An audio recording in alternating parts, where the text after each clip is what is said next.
Скоро 6 месеци по парламентарните избори на 11 декември, 62 пратеника од 120 во македонскиот парламент гласа за владата на премиерот Зоран Заев, јавува новинската агенција Reuters, нагласувајќи дека тој ветил забрзување на напорите за влез на земјата во Европската унија и НАТО.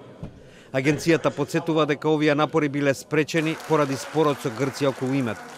Новата влада, како што наведува Reuters, се надева дека ќе изведе земјата од најголемата политичка криза од 2001 година, кога западната дипломатија успеа да отргне Македонија од меѓуетнички конфликт.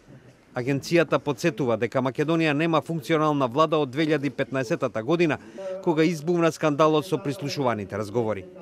Новинската агенција Associated Press пак ги цитира зборовите на Заев дека концептот едно општество за сите и еднината на Македонија, оценувајќи дека со тоа тој сака да ги отфрли критиките од опонентите, од и неговите ветувања спрема албанското малцинство ќе го поткопаат суверенитетот на земјата.